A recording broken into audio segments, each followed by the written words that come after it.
Hello everyone, welcome to Barca News. It is September 8th, 2025, and today I have a injury update in regards to Gavi and another player. Also, Spotify Camp Nou update because the deadline is looming as Barcelona aim to return to the Camp Nou by September 14th against Valencia. And finally, we will talk about Raphinha, Gotinha, because he's been involved in a lot of social media controversy. Let's put it that way. We have a lot to discuss. So let's begin.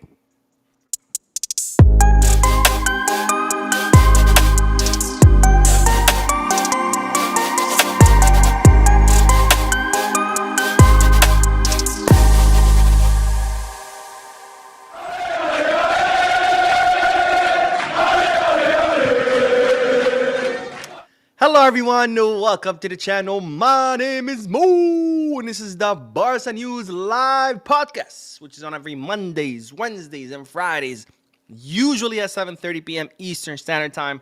Today I'm starting a little bit late, almost an hour late, because I was working late. So I do apologize about the late start, but nonetheless, I'm here, I'm ready to do the podcast, which of course is my favorite day. Why? Because I get to read you guys' comments live. I get to answer your questions, discuss things with you. So please drop a comment in the chat section so we can get that discussion going. For those of you who will be watching when the podcast ends, don't worry, I will be putting timestamps in the description, chapters in the timeline, in case you do want to skip through the discussion and get straight into the news. Having said all that, make sure to hit the like button, subscribe to the channel, drop a comment. All of this helps the channel continue to grow. It also, makes me feel good that I'm like, hey, I'm doing a good job. If you're looking for any Barcelona jerseys or merchandise, maybe this cool hat, maybe the away kit because it's amazing. Home kit, meh. But if you like it, also you can go to Kitback, Fanatics, Goal Kits, and finally, if you want to place a bet on any sporting event, not just Barcelona matches. It can be basketball matches, UFC fights, boxing fights. You can head to Bet Us. All links are in the description. If you click on them, you get access to deals and offers, including free $150, if I'm not mistaken, maybe $200. It keeps changing back and forth, but I think it's $150 free that you get if you sign up with Bet Us, so you can place a bet on whomever you like. Having said all that, let's dive right into the news. And of course, the first segment of news contains multiple bits of news combined together for the sake of brevity. Starting with Gavi, because ladies and gentlemen, I do have an injury update for you in regards to Gavi. As you know by now, Gavi felt some discomfort in his right knee during practice. That's, of course, the knee that he had a surgery on. He tore his ACL. He damaged his meniscus. He underwent surgery. He was out for almost a year. Took a lot of time, for him to get back into the game. This season, he started off like a bull. But unfortunately, he did feel discomfort in that knee. So out of precaution, he had to end the practice early. He missed the following day practice. He missed the Rayo Vallecano match.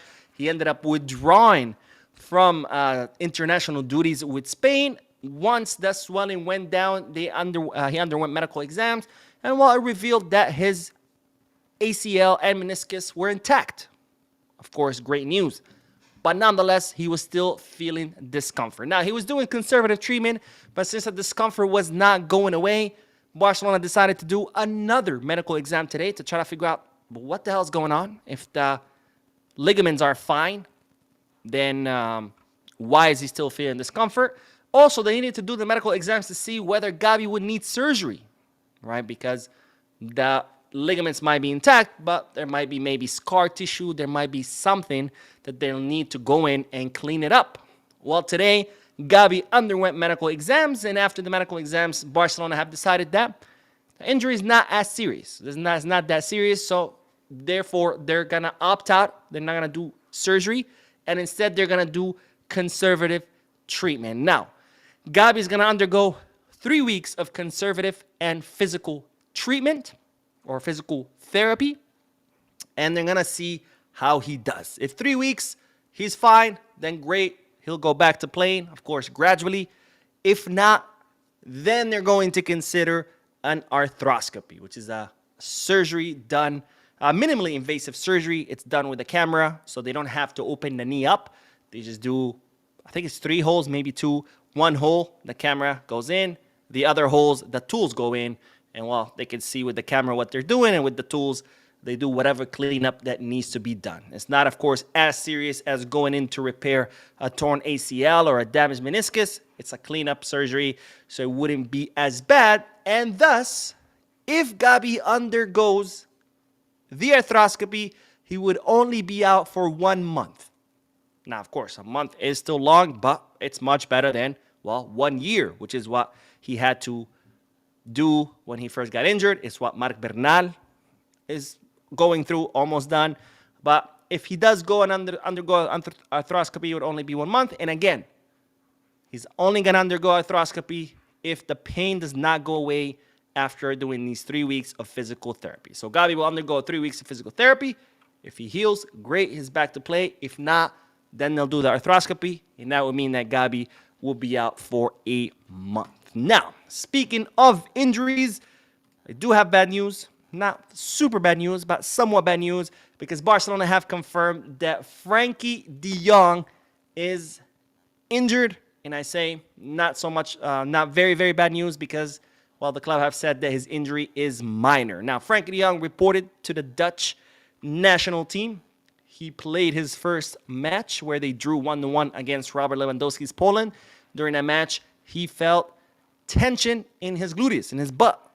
And as a result, he was subbed out. And then they did medical exams. They determined he's not fully fit to play the second match with Netherlands. So he returned to Barcelona. He underwent medical exams today to see what the extent of the injury is.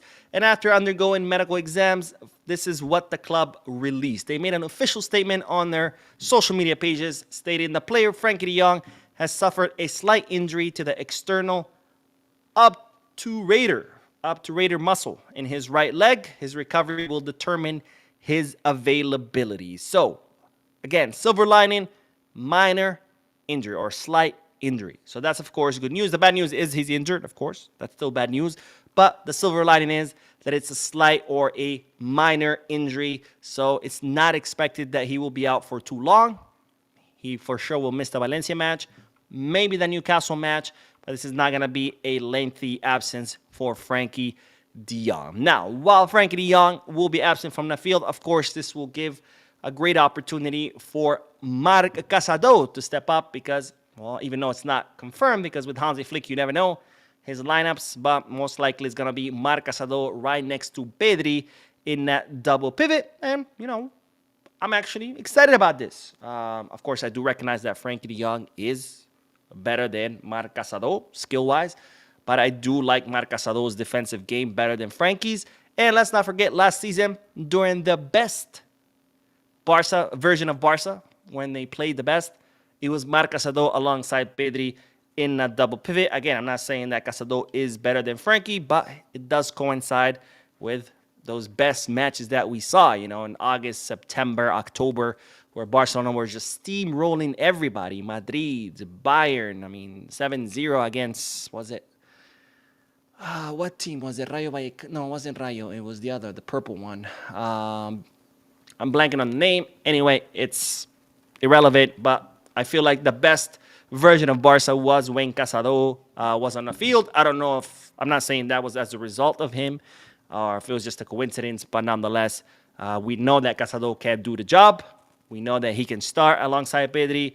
So, of course, looking forward to see Marc Casado get some minutes, especially after what happened during the summer transfer market where they were saying, Casado's being sold, blah, blah, blah, blah. So I'm glad to see that, well, at least he'll get some minutes to, well, prove his worth and remind us all that he is more than capable of being a first-team starter. Now, speaking of Hansi Flick, we will end this segment with the news that today Hansi Flick was seen meeting with his staff after, doing their work at the Ciudad Esportiva. Hansi Flick took out his entire staff to lunch, where even though we don't know the exact details of the meeting, it's expected that it was kind of like to reflect on the beginning of the season, because Flick reports to saying, those close to him, is that he's not happy with the start of the season. Like, sure, Barcelona beat Mallorca 3-0, but Mallorca were reduced to 9 men. So it's kind of like, all right, it's expected. You got to win, right? Or you better win. Otherwise, what the hell are you doing if you can't even beat a 9-man team? Then they came Levante 3-2. That's a very close win. Not a comfortable one whatsoever. And then, of course, we have Rayo Vallecano, where we didn't even win. We drew. So reports stating that Hansi Flick is not happy whatsoever about the start of the season. His idea was, as I commented in previous videos, was to take advantage of the fact that Real Madrid and Atletico Madrid are tired from the Club World Cup. So the idea was to, completely steamroll the opposition, try to build up as big of a lead as possible during the beginning of the season. And that way, once the Champions League begins, when things start to get tough, Barcelona have a margin for error. And instead, we barely beat Levante. We drew against Rayo. So Flick not so happy. So it's expected that that's what was discussed. It's kind of like a reflection on the beginning of the season and, how to move forward after this FIFA international break, because Barcelona are going to have to, pick up the pace and start performing once again. Now, that's not the only news in regards to this meeting, but look who was at the meeting as well. Thiago Alcantara, Thiago, because as I reported in a previous video, Thiago has officially joined Hansi Flick's staff. As you know, Thiago was part of Flick's staff last summer. Unfortunately, he did have to return to England because tax purposes, because of course he had just retired from football. He had broken his contract with Liverpool. Liverpool paid him some money, part of the agreement to rescind his contract, and for tax purposes, he needed to stay in England until the end of the year, until the end of 2024.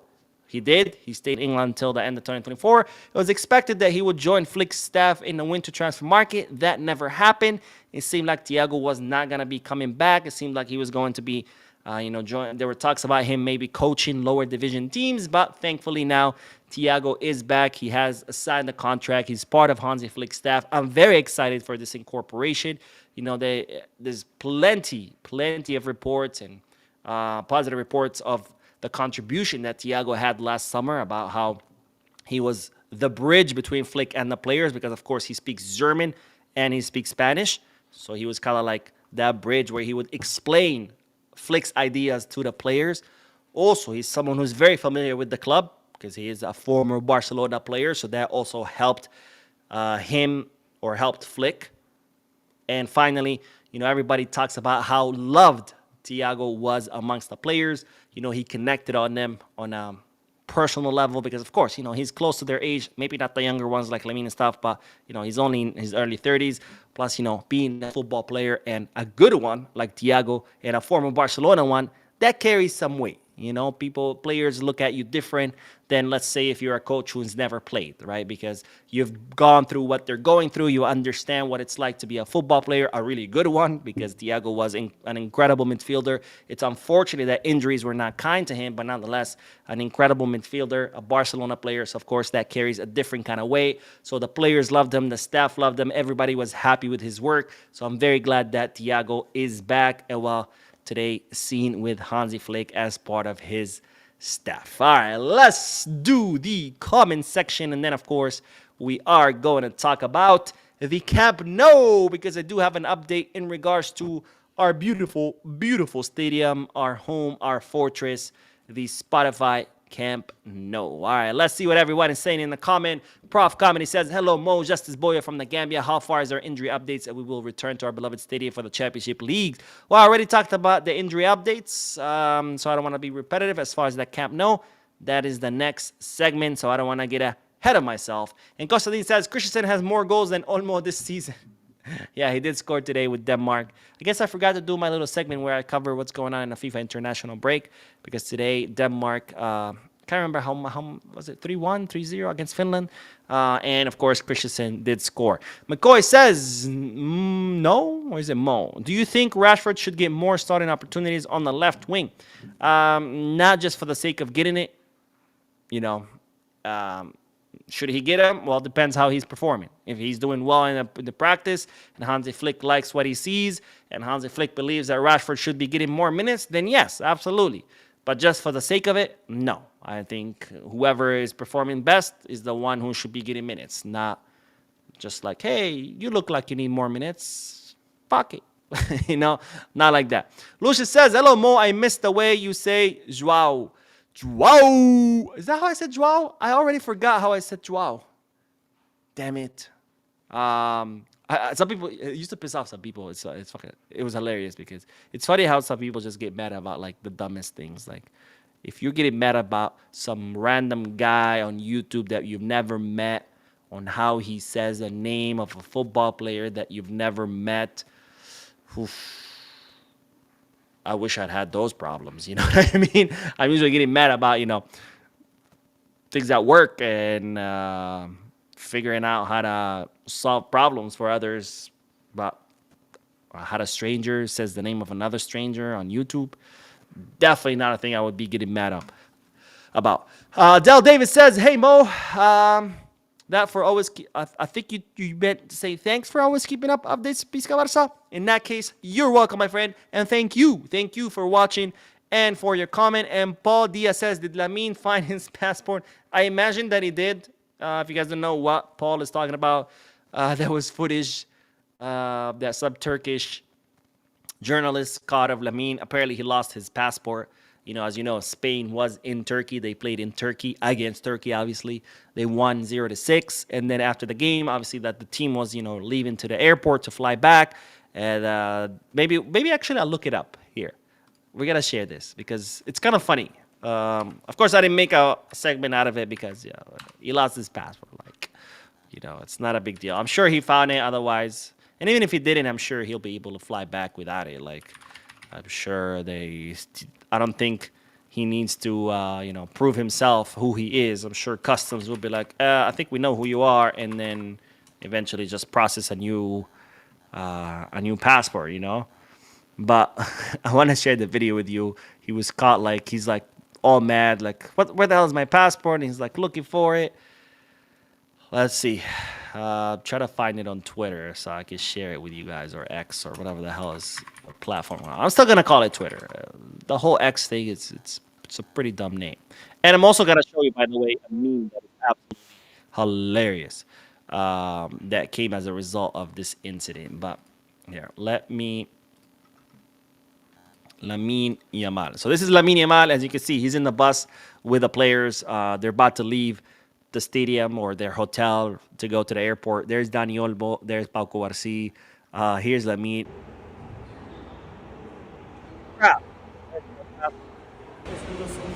His bag is open. He's going through his stuff.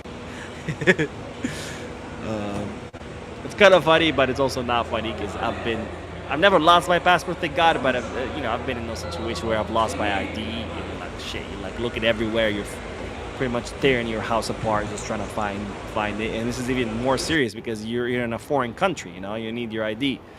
But anyways, that's the video of Lamine. And look at this. This is hilarious. The meme says, Lamine never lost his passport. And it's the picture of Arda Güler, and he's holding a Spanish passport. So pretty much they're saying that, it's Arda Güler who, as revenge of being absolutely cooked by Lamine, he's holding the passport. I thought that was hilarious, but I don't know if he found it. I'm sure he did.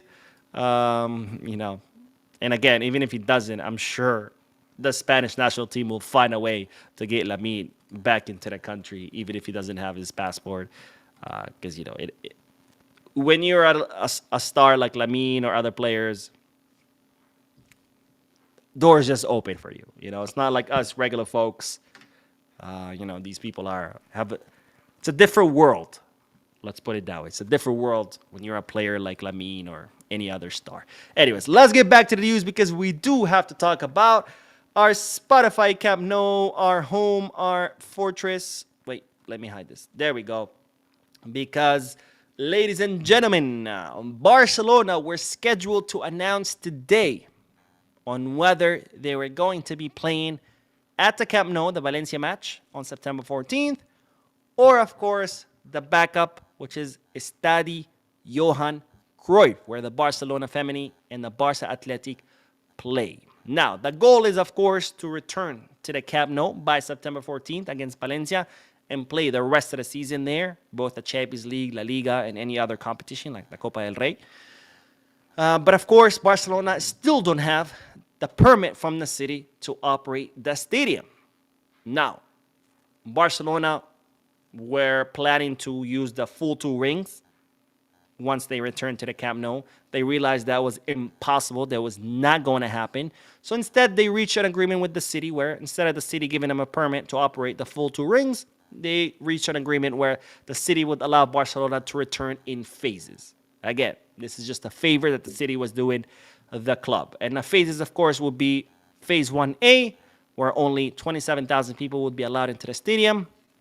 Phase 1B, it would grow to 45,000, and eventually phase 1C would go to 60,000 people. That would allow Barcelona to return to the Camp Nou during this first half of the season, because if the city had said, sorry, the rules are you either finish the whole thing or you don't, then obviously Barcelona would not have been able to finish the first two rings until months from now. Now, despite the city making this exception and reaching this deal with Barcelona to return in phases, Barcelona still don't have the permit to operate and to return to the Camp Nou for phase 1A. Now, Barcelona had submitted the certificate of final works. That's the certificate that you submit to the city when a project is done. You know, if you want to, let's say, build an apartment building. You build the apartment building. Once the building is fully done, everything's ready, you submit the certificate to the city saying, look, my building is done. So the city then says, okay, cool, I'm going to go inspect it. Let's go check it out. They send inspectors. They make sure everything's up to code. The building's safe. The building is built the way it's supposed to be built. And then if everything goes well, the city gives you the permit. Now you can open your building, your apartment building, and you can rent out the apartments to the public. Same thing here with the stadium. Barcelona submitted the certificate of final works to the city. The city sent it its inspectors. They inspected those sections, the 1A sections, which only holds 27,000 people. It's right behind goal and to the side, the section behind goal and a small section to the side. And they said, sorry, this is actually not fully ready. There was a lot of things that needed to be fixed. There's a lot of things that need to be completed. There was some damage from the rain, heavy rains that Barcelona had, that the city of Barcelona had a few weeks before that. So the city said, sorry, go back, fix these things, and then come back to us. Now, Barcelona are now fixing all these things that the city found. Once those things are done being fixed, Barcelona will have to submit another certificate of final work saying, hey, city, we fixed what you told us to fix. Come inspect it again. So far, that certificate has not been handed in. And since that certificate has not been handed in, the city has not inspected the stadium. And, well, without the inspection, they cannot issue the permit. Now, Barcelona were supposed to announce today whether they're going to be able to play at Camp Nou or not, September 14th. And instead, they've decided to make the announcement tomorrow. And La Liga have approved the extension of the deadline, because this deadline is not just, whenever Barcelona wants to announce it. No, La Liga needs to officially know where the Valencia match will be played. So La Liga have approved Barcelona's deadline extension till tomorrow. So tomorrow, Barcelona will officially announce whether we're going to be back at the Camp Nou for the Valencia match or not.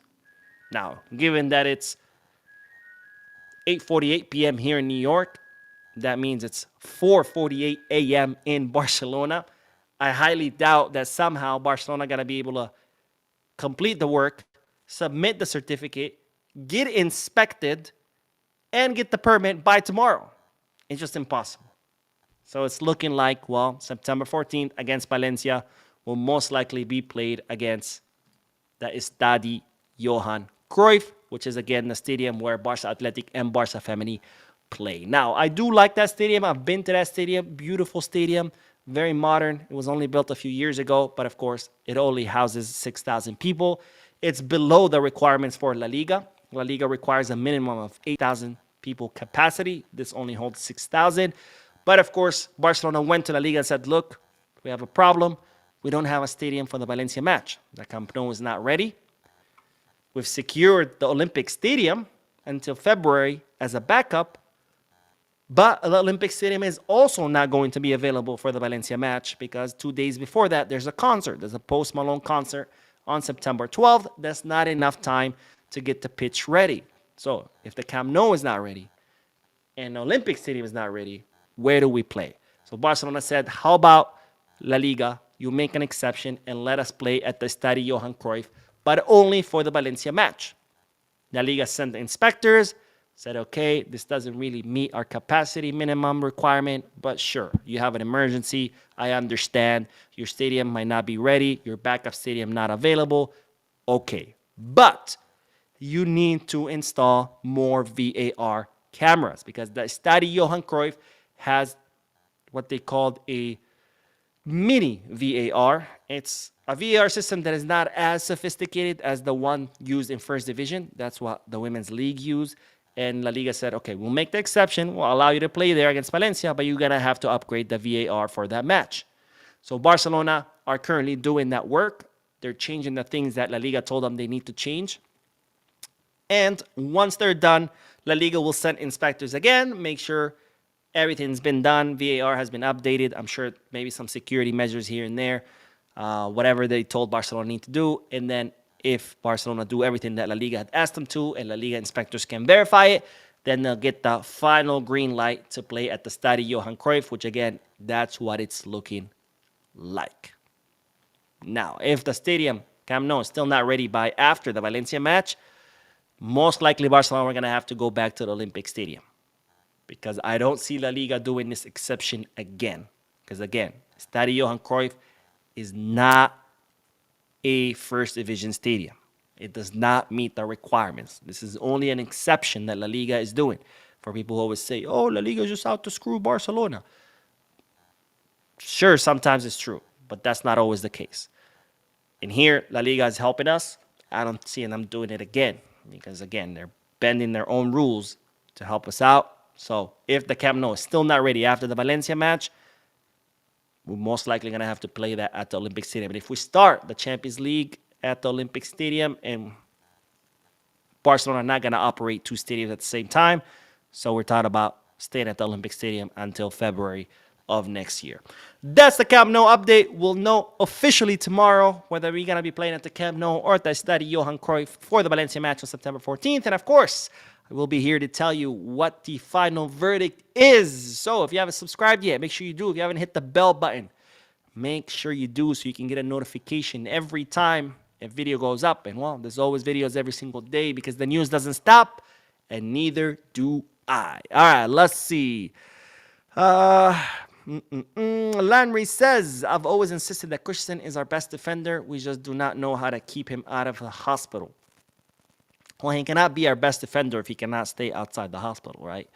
What's the point of being a good player if you can't play? It's like saying, I have the fastest car, but my car doesn't work. So do you really have the fastest car? You know. Polyglot says, I tore my ACL at Gavi's age and got a cadaver to fix it. I understand his situation, and I hope the conservative treatment do the trick. Random. Carlos Puyol, man, I miss our eternal captain. That's it.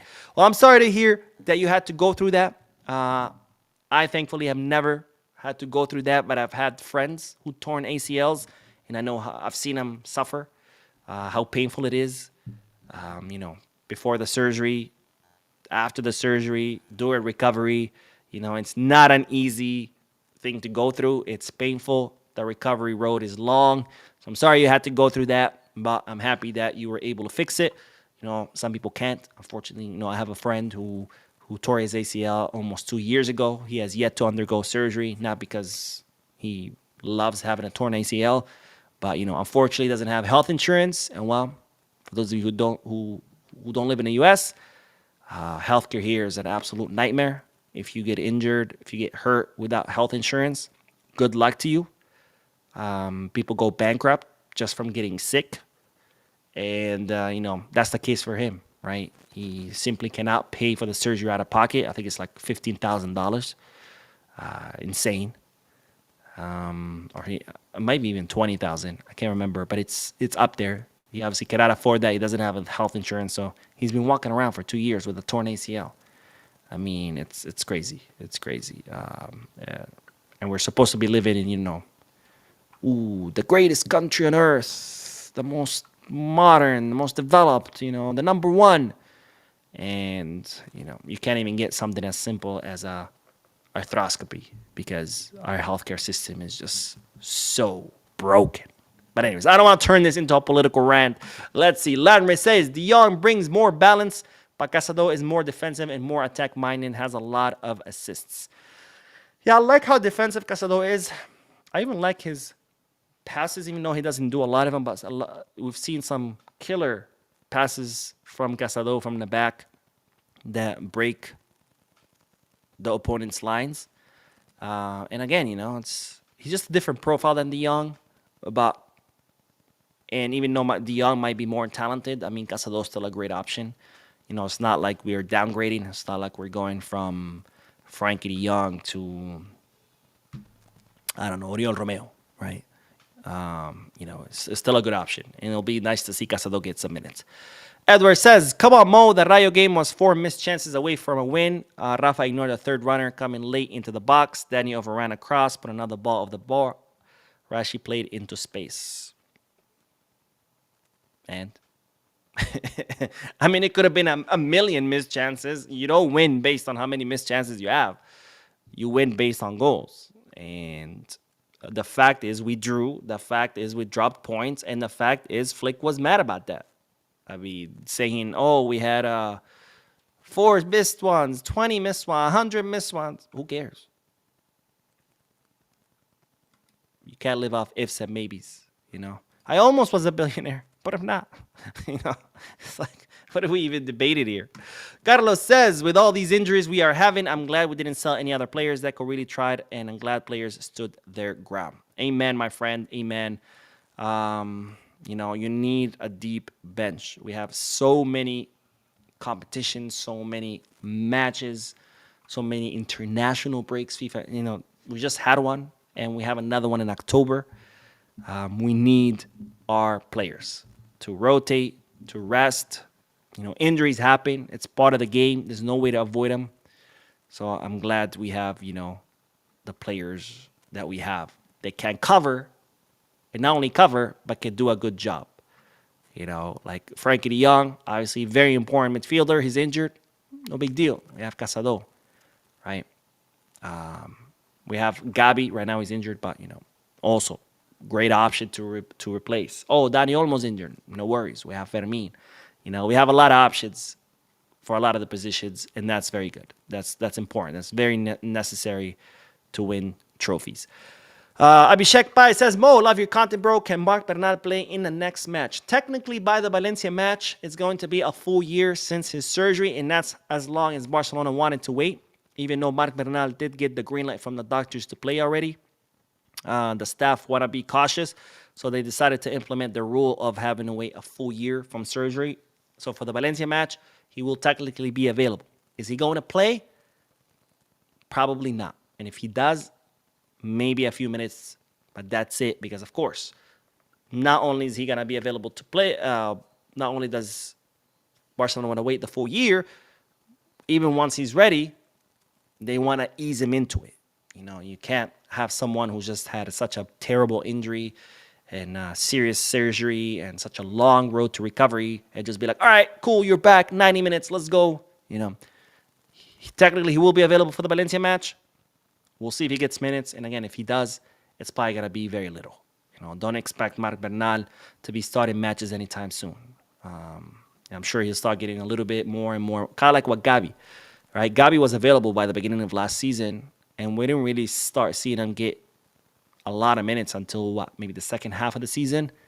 Expect something like that with Bernal, where he's not going to be getting a lot of minutes until the second half of the season. All right, let's do the next bit of news because, ladies and gentlemen, Raphinha, Coutinho, has found himself embroiled in some social media controversy. Now, it looks to give you the context, and then we are going to look at Raphinha's posts, and we are going to look at the actual video. But it looks like Raphinha's son was at Disneyland, I imagine with the mother, because Raphinha is with Brazil right now. Disneyland in Paris. They do have Disneyland in Paris. I've never been because we have Disneyland here in Florida and California. I've been to both. What's the point?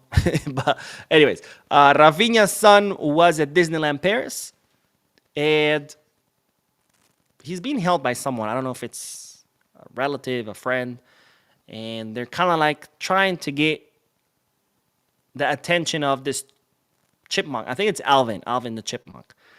This guy wearing a costume, right? A costume of a, oh my God, what are they called? Chipmunks. Duh. And then the chipmunk just ignores Raphinha's son and goes and hugs these other kids. And they keep trying to get his attention so he can hug Raphinha's son. And the chipmunk, or the person wearing the chipmunk outfit, completely ignores him.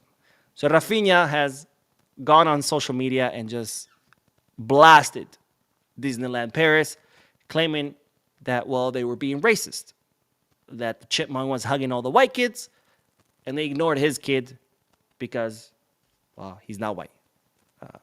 He's brown. I don't know. Chocolate color.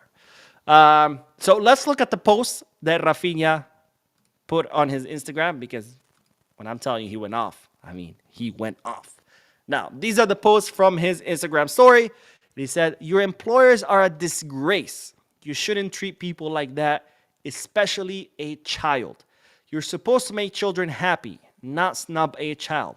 I prefer to say it was a snubbing to say nothing else. You're a disgrace." In other words, I prefer to say it was a snubbing and not say that it was pure racism. But in the next one, well, he straight up hints at it. "I understand the fatigue of those who work with this." I'm guessing he's talking about the chipmunk. Here's a chipmunk, by the way, in the bottom left corner. We'll see the video, don't worry. "I understand the fatigue of those who work with this, but why were all white children embraced and my son wasn't?" Now, there's more. "I hate you, Disneyland." This guy is really mad at Disneyland. Anyways, "He just wanted a hi and a hug. Lucky for you, he doesn't understand." Okay, so now you have the context. Again, Raphinha's kid was at Disneyland, gets snubbed by Alvin the Chipmunk, and Raphinha goes off saying that, well, this was racism. It's because his kid is not white. Now, let's look at the video, and then I'll let you guys decide whether, this was indeed racism or something else. Let's see. Let's share the video. This was also shared on Raphinha's page. But here's a child. This is Raphinha's child. He's the one wearing the red shirt. And here's, I think it's Alvin the Chipmunk. I'm pretty sure it is. Oh, actually, no. I think this is one of the Disney princesses' chipmunks. I don't know. It's irrelevant. It's a guy wearing a chipmunk's costume, and kid, another kid. Raphinha's kid is like, "Oh man, really cute kid, by the way." He tries to hug up, and then the chipmunk gets up. And Raphinha's kid is like grabbing his leg. He ignores him. It's really sad, by the way, when you see the kid's face, Raphinha's kid's face. So there he is. He's still trying to get the chipmunk's attention. Chipmunk's still ignoring him. I'm gonna take out the sound just in case for copyright. And then look, he's still, still chasing him, and the chipmunk's still hugging other kids, but he's ignoring Raphinha's kid. He walks right past him, high fives this kid, and this is what set off Raphinha. And of course, it's caused, a lot of controversy on social media. People are like, "Yeah, he's right. This is racism." Other people say, "No, it's not." So I kind of wanted to share this with you and see what you guys thought. Now, regardless of what you think, it's obviously it's a sad occurrence for the kid, because this is an innocent kid, sees one of his Disney characters and just wants to go and hug him and contact, and he doesn't, and you can see, like, look at that face. He's all sad and disappointed. It's obviously something very sad for the kid. So regardless whether you think it is racist or not, it's an unfortunate thing that happened. An unfortunate thing that happened to this kid. Even if he's Raphinha's kid or not Raphinha's kid, he's still a child, right? And, it's sad, it's disappointing to see it. Now, the question is, was it racism? Honestly, I don't know. I don't know why the chipmunk did that. I don't know if it was intentional, if it wasn't intentional, and if it is intentional, why he did it, right? And I think this is where Raphinha errs. Now, of course, I can never put myself in his shoes. I'm not a father, so I can only imagine what Raphinha felt, the rage of seeing his son being snubbed like this. I would be too, if I was a father and I saw my kid being snubbed and I saw the sadness and disappointment on my kid's face. But nonetheless, I think Raphinha errs in doing this publicly, especially because it puts his kid in the middle of the controversy, right? If this was something that happened to Raphinha himself, sure, by all means, take it to social media, complain about it, whatever. But when you do this with your kid, well, you're putting him in the middle of the controversy and you make him the center of everything. And, a kid, he's a child. He should not be the front page of newspapers and the talk of Twitter and the trending hashtag because he's a child. He has nothing to do with this, right? He shouldn't pay for his parents' fame, right? Also, I think Raphinha errs not just because he's putting his child in the middle of all this. He also errs because I don't know if I could say it was racism. I don't know if I could say if it's not racism. I can't say either way because I don't know. I'm in the same position as Raphinha. I see this chipmunk snubbing this kid, but I don't even know if the chipmunk saw him. I mean, these people are wearing these huge costumes. By the way, I've been inside one. Not a full costume, but the mask. I was like, oh, let me try this on. It's huge. It's super dark in there, and there's like 2 holes that you could see out of. And just imagine seeing, the Pedri celebration. Like, just put your hands around your eyes like this and try to walk. I mean, it blocks all your peripheral vision, what's under, what's up. All you can see is like whatever is in front of you. So I don't even know if the chipmunk saw him. Now, you might say, yeah, well, he was like grabbing his leg. Sure. But do you know how big and thick these costumes are? I mean, there's no way you would feel anyone grabbing your leg if you're inside that huge costume. So again, I don't even know if the chipmunk saw the kid. And even if he did see him, again, we don't know if it was just racism or if the guy is just like inside this big fucking costume. It's probably like 80, 90 degrees Fahrenheit outside. It's Paris after all in the summer. He's probably sweating, he's dying, he's melting inside. And he's probably just like, I just want to be out of here. So again, I can't say this is racism, but I also can't say it's not. I'm not saying that racism doesn't exist. Of course it does. Racism is very well and alive, unfortunately, in all societies. I'm sure Raphinha has had to suffer racism throughout his life. I mean, just the Madrid match, that was just one out of many, many examples. But I don't think this is the way to go about it. I don't think it's the right thing to put your kid at the middle of the controversy. I don't think it's right to immediately assume that this was racism when you don't even know. I think a better approach would have been for whoever was with the kid. I'm sure it was the mom, because again, Raphinha is in Brazil, to go and actually approach the chipmunk and be like, hey man, like, hello, you've ignored my kid, what's going on?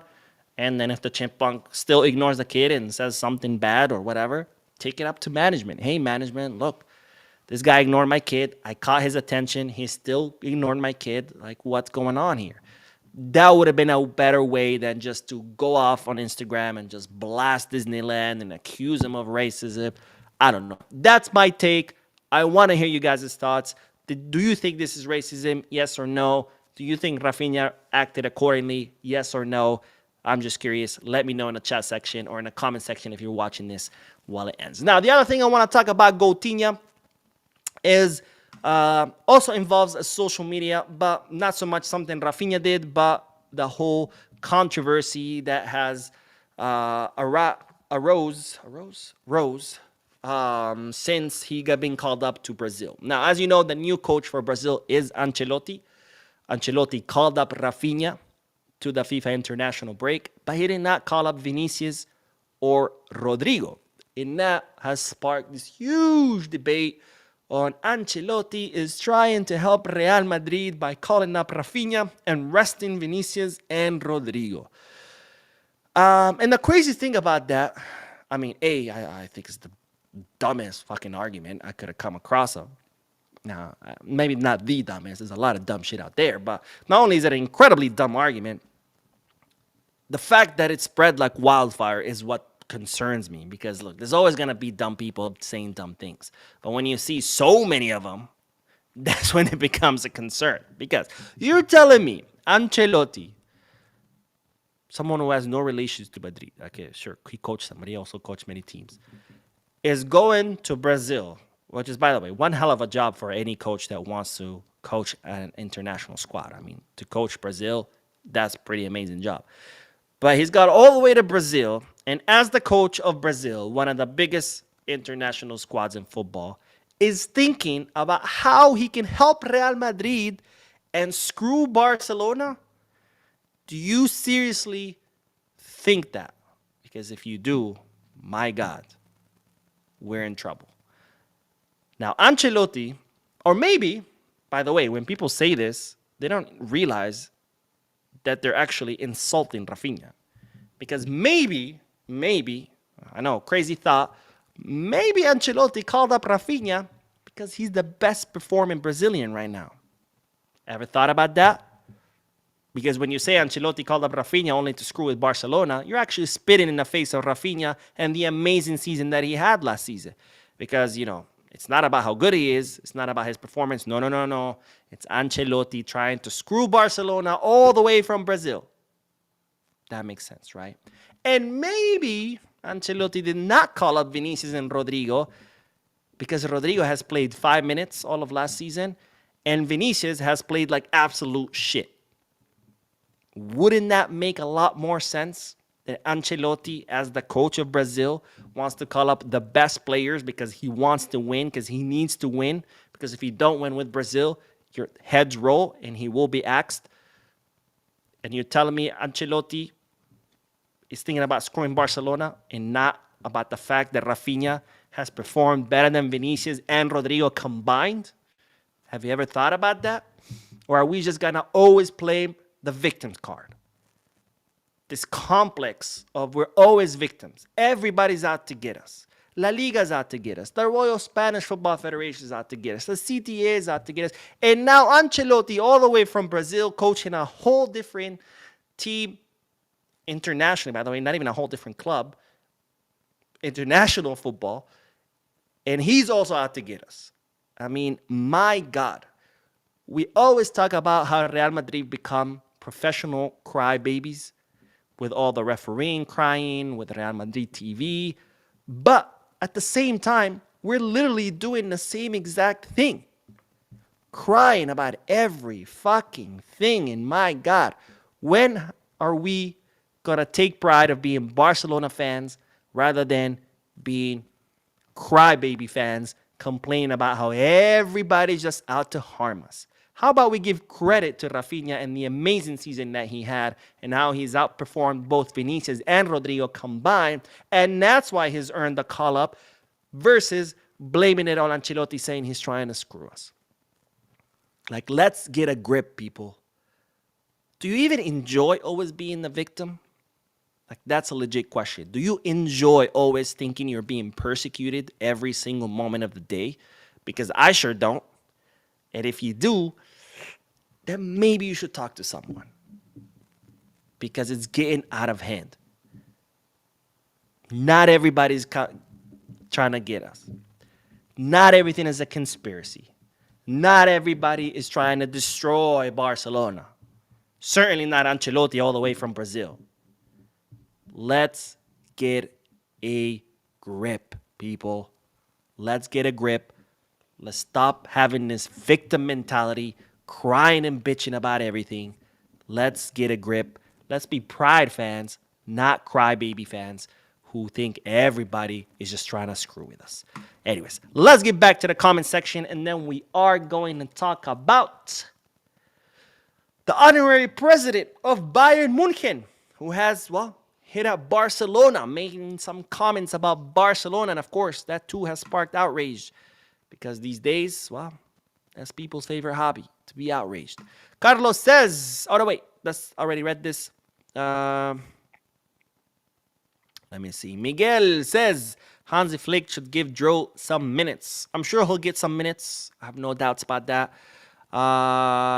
Sholi led La Miami. Don't worry, guys. Lamine ended up taking a private jet alone. So, yeah. Okay. There we go. That solves it. Jean Williams says, hey, Mo, I think Barca should also look out for players' injury history before signing. There's no point in having skillful players who can't stay fit. Balde Olmo, guys, hit the like and stop moving like Vinny. Well, Balde was not a signing, right? Balde came through the academy.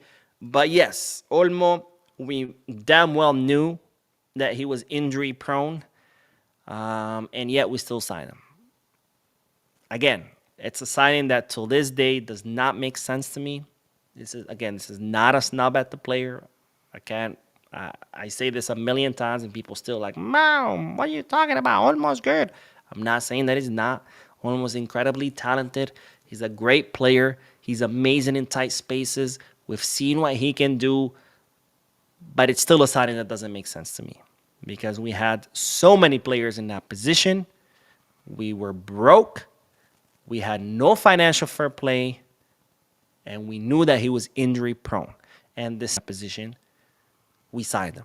Despite being broke, we spent $60 million on him. Despite not having financial fair play, we signed him. We had to sell seats, and we had to go to the courts to register him.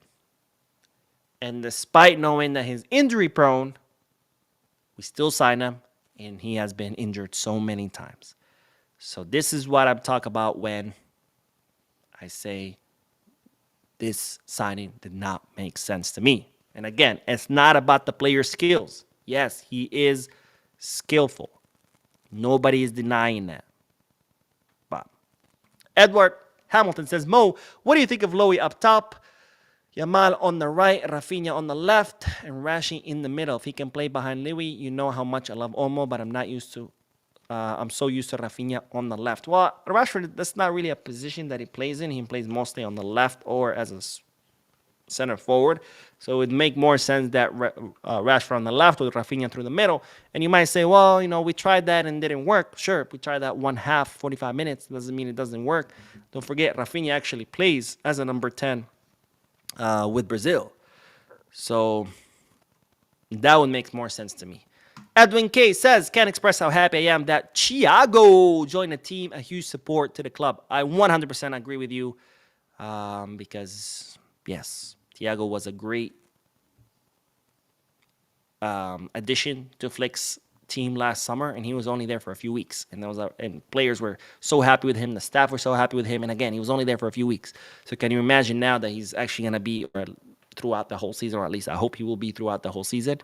I mean, that's going to be a very important impact. Cine says, hi, Mo. My name is Cine Cabia. I am from Sierra Leone, Bisca, Barcelona. I hope my team can do better than every team this season. Amen, my friend. Thank you for your comment. And Prof. Comedy says, Mo, how long will Balde out in injury? And I'm very happy to see Thiago back with Flick, as he was a great weapon to Flick last season. I can't wait to see the boys back in full shape. Bisca Barça. Amen, my friend. Bisca Barça. And Balde will be out 3 to 4 weeks. It's expected that he would be back right by the PSG match, something around there. Hopefully sooner. We'll see, of course, how he evolves. Gogi says, can Raphinha worry about scoring goals and not IG post? Fuck say, at this point, I wonder how would the world survive without social media for a month. That's a good question. I mean, don't get me wrong. I totally understand his anger. If that was my kid, I would be angry too. Like the poor kid, you saw it in the video. Like his face of sadness and disappointment is heartbreaking. And if that's your kid, of course you're gonna be mad. But that's not the way to deal with it. Just going on a social media rant is not the way to deal with it. Addressing the chipmunk himself, and then if that didn't solve it, going to management of Disneyland.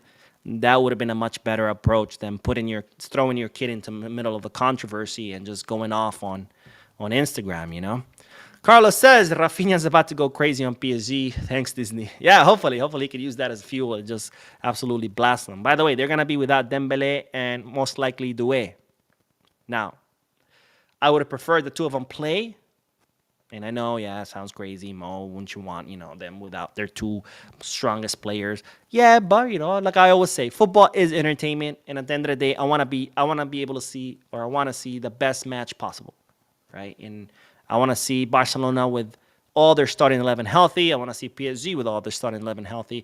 I want to see the best matchup possible, because again, football is entertainment, and that's what's more entertaining than the two best teams in Europe playing with their best 11 players each. But I guess I'll take the win. Well, not a win. I'll take the plus. We haven't won anything. Sulaiman says, oh wait, why didn't it show up? Here we go. Sulaiman says, the quality of people in the generation has reduced drastically who have too many idiot statements from foolish adults on social media. I have like a little doubt about this. I mean, don't get me wrong. I agree that social media has brought out the worst in humanity. Like the things that we see on social media is crazy. But I don't know if that's something new or maybe that was always there and social media just brought it to light. That's what I don't know. I think they should do studies on this. And I'll be curious to see what the reason of this study is or what the results of this study is because I'm always curious. It's like, was it always this bad and then social media just, brought it to light? Or did it just become bad, in the last 1 or 2 generations, which happened to coincide with social media? I don't know. I don't know the answer, but yeah, I mean, the stuff you see on social media, sometimes I just want to, if it wasn't for the channel, I would honestly not have social media. But, but I need it, obviously, for the channel. And plus to communicate with you awesome people.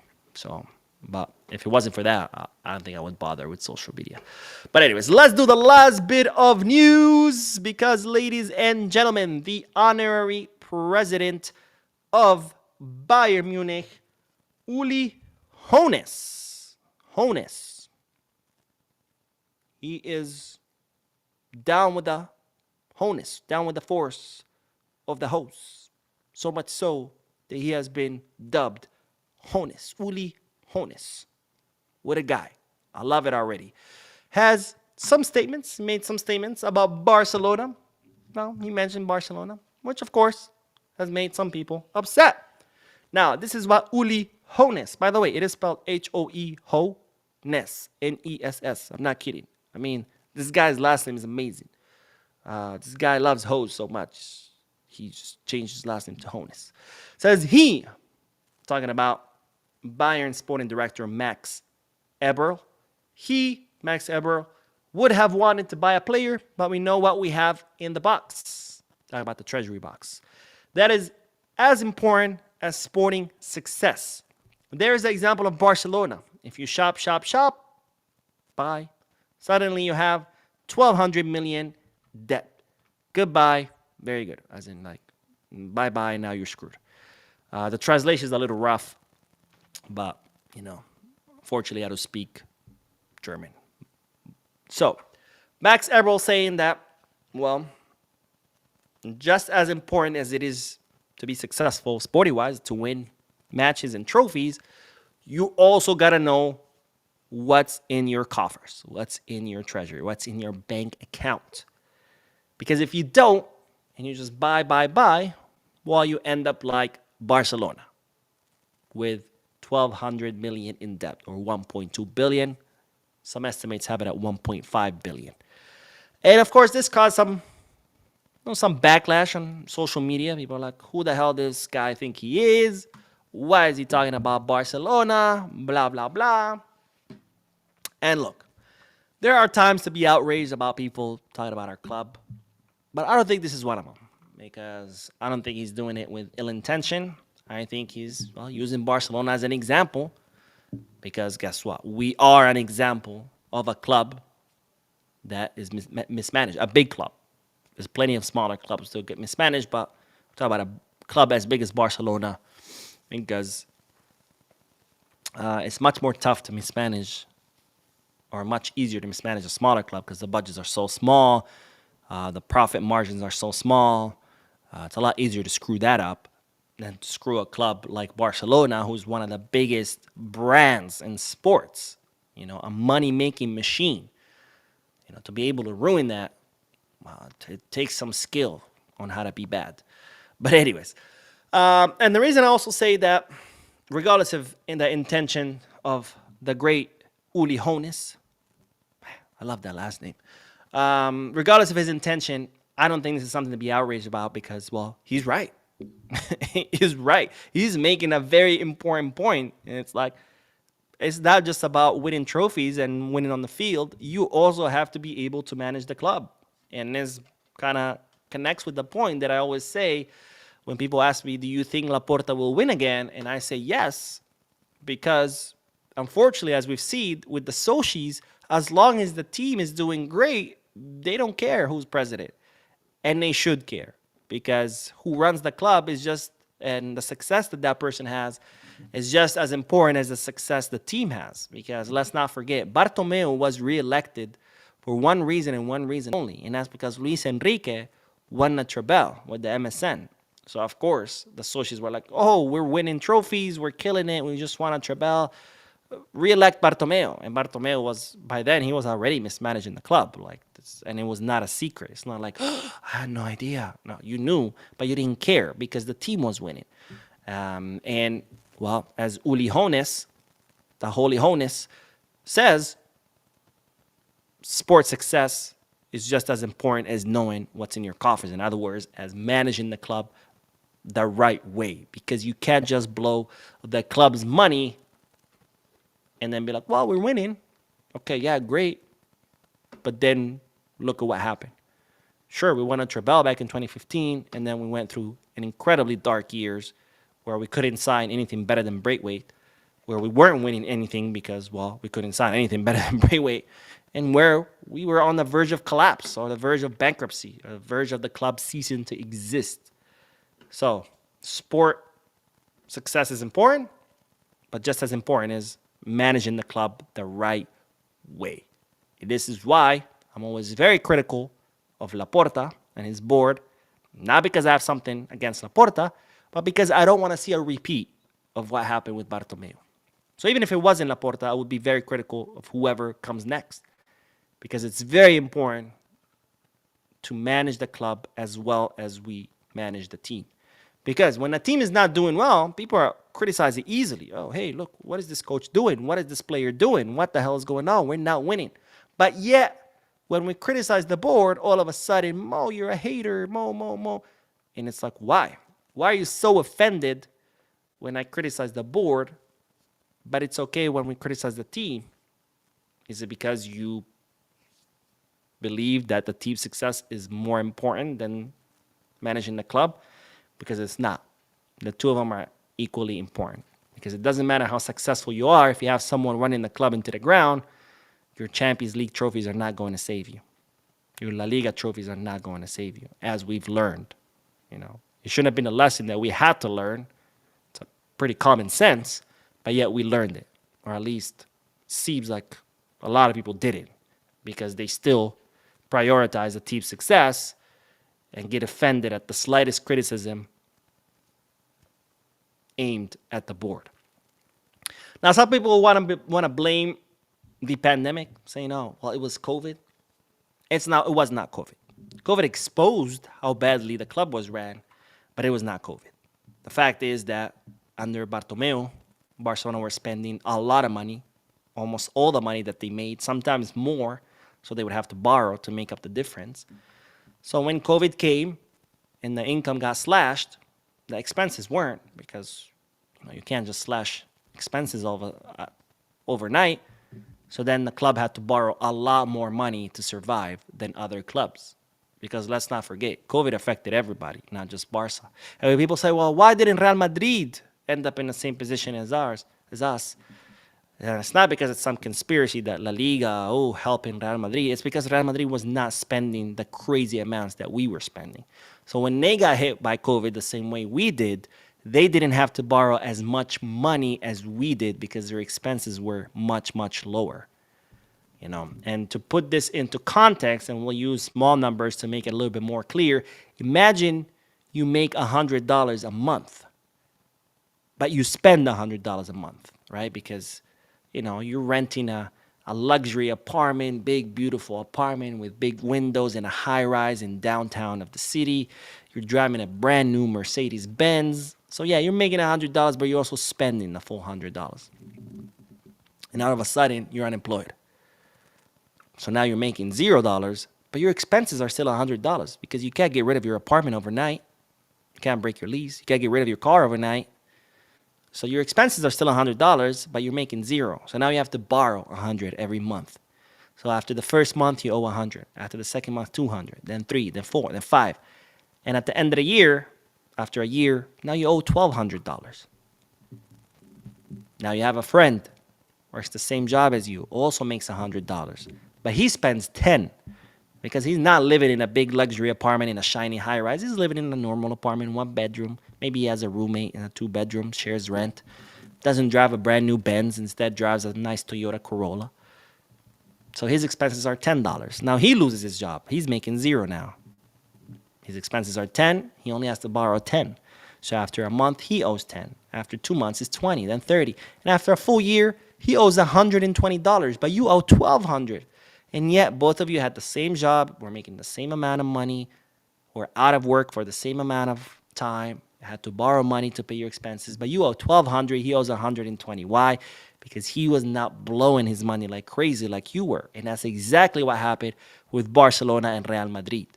It's not some conspiracy that La Liga was helping Real Madrid. No, Real Madrid were not blowing their money.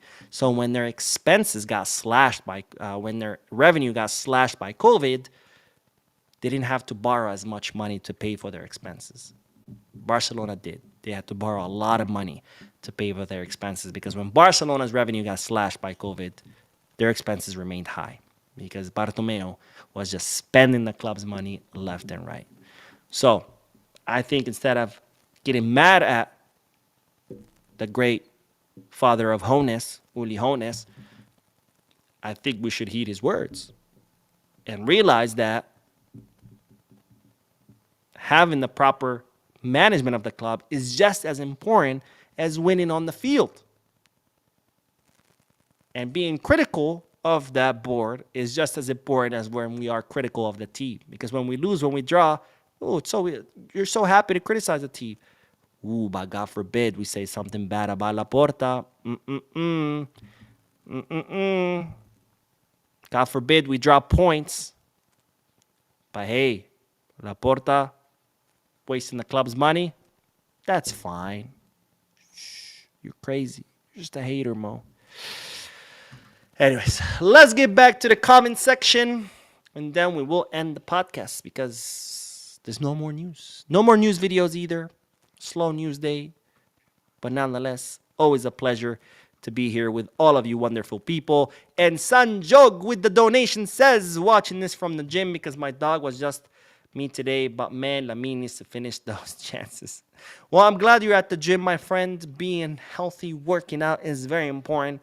Today, I had stopped working out for a very long time. You know, between the channel and work, I got really busy with life. I stopped working out. I stopped training MMA. I stopped going to the gym. I gained some weight, not like crazy, but like around my belly. It's funny when I don't work out and I eat horribly, all my weight goes to my belly. Like everything stays the same. My arms, my legs are like, obviously I lose muscle. So like my arms get skinny, my legs get skinny, but my belly gets fat. It's like it all goes right there. But anyways, so I gained some weight. I was going up the stairs because I live on a 3rd floor of a walk up. There's no elevator in my building. And I was like, all right, no. We got to change this. So today was my first day back. I woke up early. I was at the gym 7 in the morning. Got my workout. Felt amazing. Felt amazing the entire day. Usually I'm like sleepy. I'm like, I really sleep in the morning when I'm working. And then I kind of wake up. And then I get sleepy again after lunch. Today, full energy. From the moment I started working until now, honestly. I'm still like wired. So I felt amazing. I know tomorrow's going to suck. I'm already feeling the soreness setting in my chest. Ooh, it's not going to be good. But I'm back tomorrow. I resume my MMA training. So very happy to be back. And Sanjog, I'm glad you're at the gym. I hope your dog is okay. But my dog was judging me. I just saw Sanjog just put the correction, judging me. Okay, good. I'm going to tell your dog to continue to judge you so he can keep you motivated and you can continue going to the gym. Thank you for your donation, my friend. Keep up the gym routine. It's very important for our health. It's very important to stay healthy. You don't want to be like me going up 3 floors of stairs and running out of air. And my mom is on the lives. Betty says, hello, hijito. Hola, ma. Mom, I'm going to call you in a little bit, so pay attention to your phone. Everybody say hi to my mom. Sulaiman says, hey, Mo, what's with you and this guy's last name? Let's be honest, he buying guys spilled fact about our dear club. People should just chill unless it's constructive criticism. I agree with 100% with you. I think he has an amazing last name. It's Jones. I mean, come on. This guy is just best last name ever. I'm sure it's pronounced differently in in German, but I love it. I love it. Isaac says Bartomeu was just not it. Simple. Wait, the nincompoop managed our club. I still hold the view he's a Madridista who was sent by Florentino. Remember, he worked for him in his construction company. I don't think Bartomeu was a Madridista. What I think, and again, this is just my thought, there's no proof of this, I'm not, breaking news here. I think what Bartomeu was trying to do is either A, legitly steal money from the club, because the deals he was making did not make sense. The incredible high transfer fees, and not just forget about football. There's even contracts for just regular stuff, like contracting media companies, contracting cleaning companies to come and clean the office. Just even outside of football, we all know that he spent crazy money on transfer fees, salaries, bonuses, commissions. We know that, right? But there's even regular contracts, like contracts just to operate the club, cleaning, buying things, media, whatever. Even those contracts were 2-3 times what the market value, market rate was. Imagine it costs $200 to clean your house, and then you find out your wife is paying $600, and you're like, wait a minute. All the cleaning companies charge $200. Why are you paying $600? Right? So it's kind of like that. It's like all these contracts were 2, 3, 4 times higher than market rate. So either he was stealing money by, faking these contracts. Let's say you do need to hire a cleaning lady that costs $200. You hire her for $200, but you put on the paperwork that it was $600. So you pay her $200, you keep $400, you pocket $400. So either he was stealing directly from the club to make himself rich, or he was purposely draining Barcelona's accounts and purposely spending more than he needed to spend in order to force Barcelona into becoming publicly owned company. Because if Bartomeu hadn't left and he would have kept spending the club to the point where there was no return, there was no saving the club, Barcelona would have been forced to be sold. And him as a president, he would have gained from that. I'm sure he would have made some money off that. So to me, that's probably one of the two. Either he was straight up stealing, or he was purposely trying to derail the club to force it to be sold so he can make his cut. Or maybe he's just that stupid. I don't know. But I really have a hard time believing someone would be that stupid to where you're spending 3 times the market rate. You're telling me nobody told him, hey, bro, you're paying way too much. I mean, I understand if you maybe pay 10, 20, 30% more, but 300% more? I don't know. Yeah. I don't think he's a Madridista, but again, I think that those were the reasons. By the way, Bartomeu was actually part of Laporta's board, I think. Or was it just Rosé? I think it was just maybe Rosé during the first presidency. But Clement says, any news on the offside rule by UEFA? I don't think so. If they do any changes, it's not going to be this season, most likely, because, the season already began. So most likely it's going to be next. But nothing that I've heard. Armando says, give a like to the video, everybody. Yes, please. Give a like to the video. That really, really helps. Billy Mack says, what's good, Mo? What's good, Billy? Thank you for joining the live. And Icom says the man was purposely destroying the club. Yeah, that's my theory of it. I think he really was either, again, stealing just to make himself rich, or straight up derailing the club on purpose so he can be sold and then he can make his cut from that. But I don't know if the truth will ever come to light. I hope it does. We'll see. Malaki says, do you think Joffre will start over Gerrard against PSG? No, that's not a match to start Joffre. Joffre has no experience in first division football. I mean, he has a few minutes here. You don't want to start him in the Champions League. Gerrard actually has Champions. He was with the first team the entire season. He has Champions League experience, La Liga experience, Copa del Rey experience. You don't put a guy who has no experience in first division as a starter in the Champions League against PSG. I mean, that's like triple whammy right there. Can you bring him on? Maybe. But no, you don't do that. You don't do that to him, especially because that's a lot of pressure on someone who's young. And he could end up, that pressure can end up consuming him. He can end up making a lot of mistakes. And then that could end up ruining his career because then the public will want to crucify him. He's not going to be wanted. He might get in his own head like, oh, crap, I suck. So no, that's not a good idea. Isaac says, when will he start paying for all he did to our dear club? That's a good question. Unfortunately, justice moves very, very slow. There's left several lawsuits against him. We'll see what the outcome is. And Sajik says, hey, Mo, what's going on with Barca's NFTs? Is the club making any money? I don't think so. I can't say for sure because I don't know. But if I had to guess, I would say probably not because nobody's making money off NFTs anymore, right? It was kind of like a hype. Everybody was NFT, and then it all came down crashing hard. So if I had to guess, I would say no. But not because something specific to the club, but because NFTs just crashed, period. Clement says the offside rule is actually the proposition by Arsene Venga. I can never say it. Years ago. All right, that is all, ladies and gentlemen. Thank you so much for tuning in. Thank you for your likes, your comments, your subscriptions. If you haven't hit the like button yet, make sure you do. If you haven't subscribed yet, what are you waiting for? Hit that subscribe button. Hit that bell button so you can get notifications of all the videos. I post a lot of them every day. And if you want to share your thoughts, your opinions on everything we talked about, Gavi's injury, Raphinha's fiasco, the Camp Nou, the greatest last name in the history, Uli Hoeneß, drop it in the comment section. No more videos for today, so I will see you guys in tomorrow's videos.